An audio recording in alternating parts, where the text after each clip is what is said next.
everybody, Coach Eric Orton back for another episode of Running with Eric. And the sun's out in Jackson Hole. Got a spectacular day. And got a great episode for you today. We're gonna talk marathon training tips. It's February and the marathon spring season's upon us, and hopefully you guys are training for a marathon or got your race schedule planned for this year. So we're gonna go over some marathon tips. I'm gonna finish up my warm-up here on a little snow path trail, and then we're gonna hit a road up here. I'm trying to, it's been so warm this winter that I'm trying to seek out snow, so hopefully the road still has a lot of snowpack on it, so it's good running. So we'll see. We'll up here, I'm gonna hit the Snake River up here, and I'm gonna stop. I've got three categories of tips for you, marathon tips.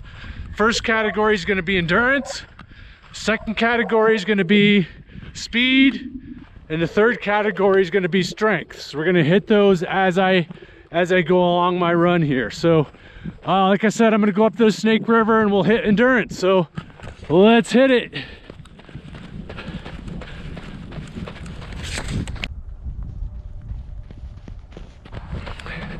Got a little surprise for you. See this?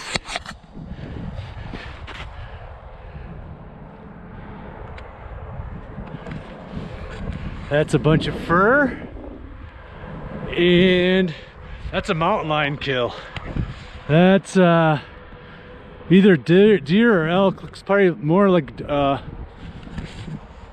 deer mountain lion kill. So mountain lions will really just tear their prey apart, and that's a mountain lion kill right along the Snake River. So we're gonna keep going. Beautiful day.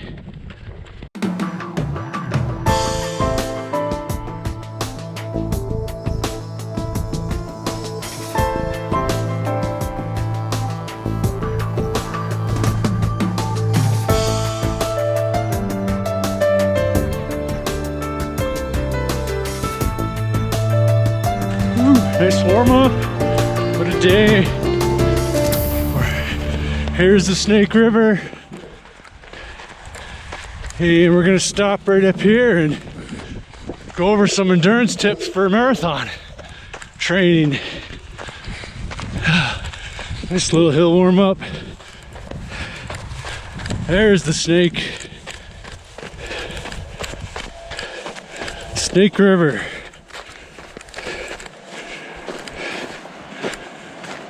Nice.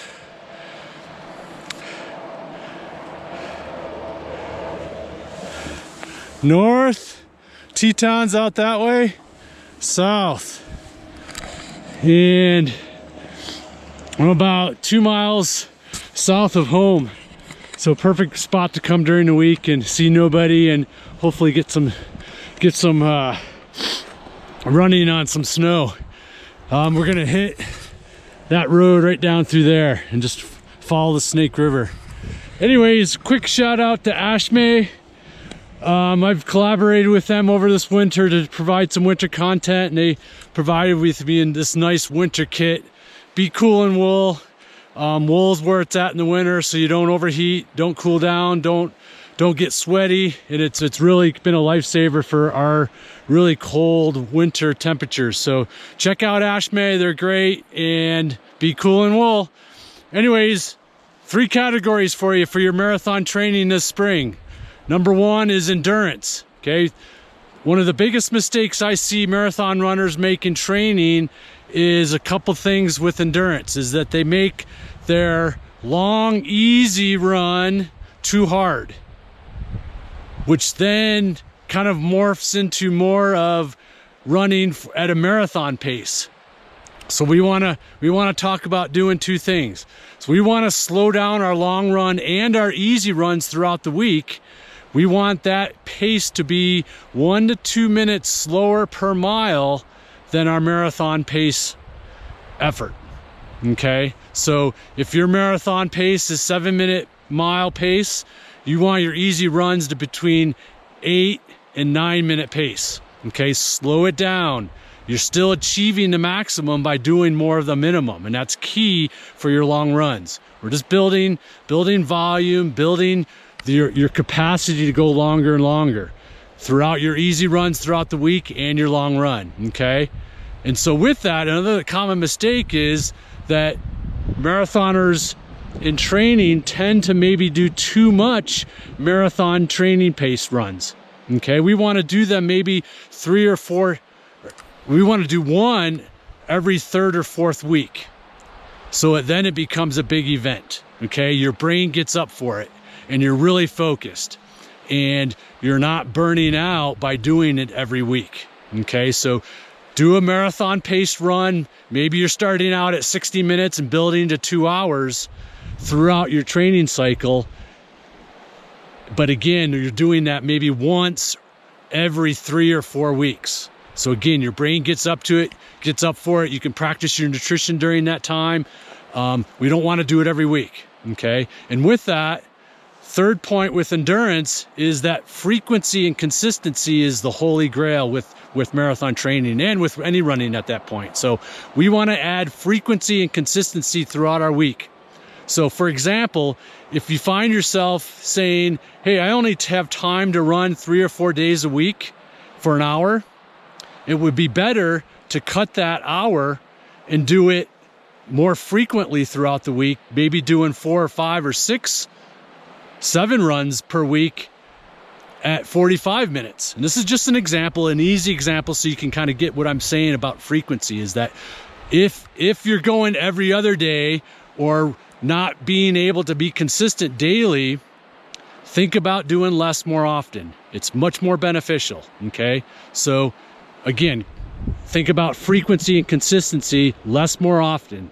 If you find it a struggle to get in a consistent weekday running pattern, okay? Running very frequently is very important, okay? Regardless of your ability, even if you have to maybe take away from your long run a little bit, frequency sometimes is more important than always having to get that long run in. So, all right, there's category number 1, endurance for our training tips. We're gonna head down and hit the road and run along the Snake River. So let's go. We're gonna talk about speed next, what you can do with speed to help with injury prevention and to get faster. So let's go. Woohoo!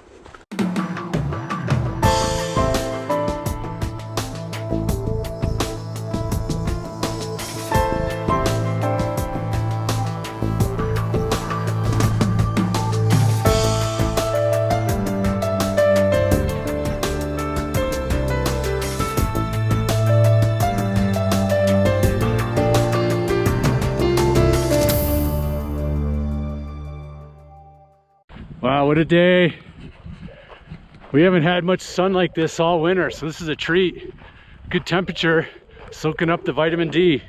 All right, so we just talked endurance, now let's talk speed. And there's a lot of things we can do with speed that maybe you don't think about intuitively for marathon training. And specifically, you know, there's a lot of talk about the new carbon plates put in shoes to help, you hear the terms, propel yourself forward and to provide some stiffness in your shoe to help you run faster going forward.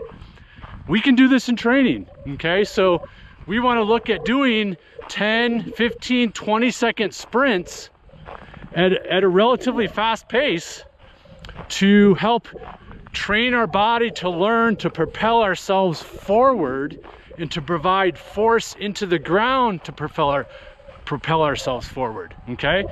This is not only going to increase our distance per stride, ultimately increasing our speed in general, coupled with your endurance, that'll be speed endurance that will help you for the marathon. Okay, secondly, when we're working on providing force production into the ground, we're creating elastic energy. And that's what helps us propel forward. And not only does that help our speed, like I mentioned, but this also provides great training for our muscles and tendons to help injury prevention. We want our muscles to be just like nice rubber bands, nice and springy, okay? And again, that helps with injury prevention. So doing short, fast sprints, again, helps with our speed development, longer distance per stride for our speed, but also injury prevention. So look to include 10, 15, 20-second very fast sprints within your program. The great thing about these is they're not that taxing, okay? So you can do them at the end of a run, maybe twice a week, as part of, in the middle of a long run. Kind of get creative with where you do these, okay? And again, they're not that taxing, so you don't need recovery, and they don't have to take away from other things you're doing within your program. Okay, so again, short, fast sprints. All right, next, what's the best predictor of marathon potential and marathon results? It's your time for a 1 mile. So we want to improve our 1 mile to improve our marathon ability and improve our running in general. Okay, 1 mile is the best predictor of what ultimately be your marathon ability. So if we improve our 1 mile time and our ability at 1 mile, we're going to improve our marathon ability. So look to do 2 to 3 minutes at a fast pace to train your ability and your potential and your performance at a 1 mile, because then that's going to translate to speed endurance later to help your marathon. Okay, so improve your 1 mile time, and that can be done throughout your training program. Okay, so think about those things. Maybe not intuitive to the distance of a marathon, but extremely helpful from a development standpoint and injury prevention. Okay, all right, the road's calling me. We've got endurance down, we've got speed down, we've got one more, and that's strength. So let's go. We'll maybe hit strength on my turnaround. Let's go. South Park, Jackson Hole, Wyoming.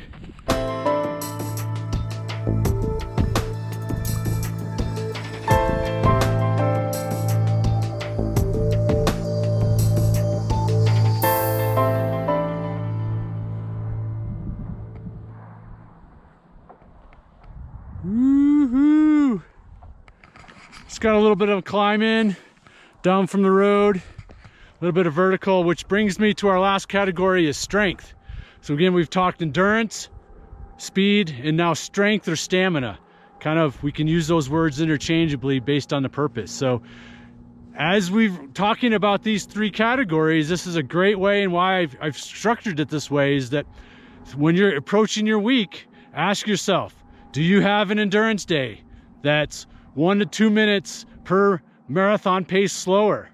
Do you have a speed day? Do you have a strength day? And that's what we're going to talk about right now.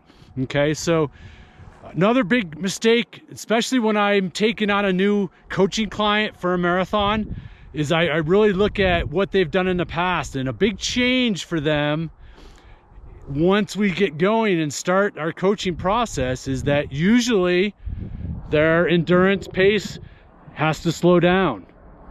We usually have to introduce a little bit more speed than they're used to doing. Okay, and another thing I look at is that, and it's a common mistake I see a lot of people make, is that they start doing too much tempo or moderately hard efforts all the time. Okay, and maybe how you can answer this question for you, whether you're doing it or not, are you doing a lot of moderately hard, steady efforts that are over 20 to 30 minutes? How many are doing that?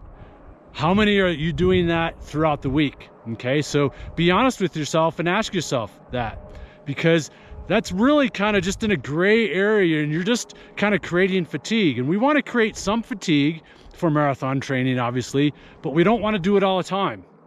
So when we're building strength, we want to introduce a lot of threshold intervals. And the threshold is right at that point physiologically where your body is right in between burning fat and carbohydrates for fuel. Okay, so you can maybe liken it to your 10K pace effort, something that we want to do between 5-minute intervals and eventually progressing to 20-minute intervals. Okay, so based on the length of the interval, they could either be moderately hard or hard. Okay, and so again, think your 10K pace for these intervals once or twice a week. This is really what's going to help you skyrocket your ability to hold your marathon pace for the race and in training. Okay, this threshold, this type of workout is going to make marathon pace feel much, much easier. Okay, so this is really kind of the bulk of what you would consider the hard work. Okay, so don't make it too easy and too long, because you're defeating the purpose. Go up to 20 minutes. After 20 minutes, it's just long enough where that effort's going to be easy enough where you can't hold it for the amount of effort that we want to put in for these threshold. Okay, so again, start out maybe with 5-minute intervals, and through time progress to 20-minute through your training cycle. Okay, another way to build strength, I'm up here on a hill, I did a climbing, is to do hills. Okay, we hear that, you know, you've always heard that. Okay, but there's two things that miss when we're doing hills. We think about focusing on running uphill, which helps with the force production we talked earlier, but we also want to focus on the running down, that eccentric loading. It helps create better tendons, stronger muscles.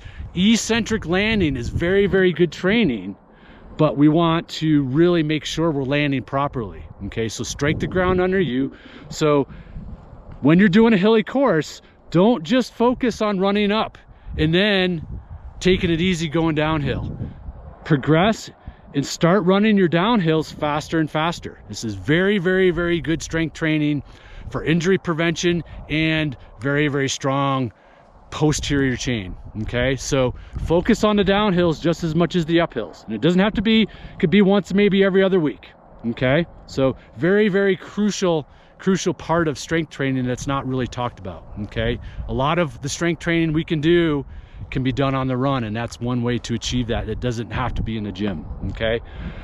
Okay, so like I said, there's 3 nuts and bolts categories to think about when you're going into your week. Do I have endurance programmed in? Do I have speed workout training programmed in? Do I have strength? Do I have a threshold run or 2 in there? Okay, and then every 3rd or 4th week, throw in that marathon pace run. Okay, so I hope this really helps. Hope you have a great training season, and be sure to stop back more for more videos like this, and enjoy your training, because that's what it's all about. All right, I'm headed downhill, eccentric training, strength training. Here we go, kind of slow going here. All right, peace, over and out.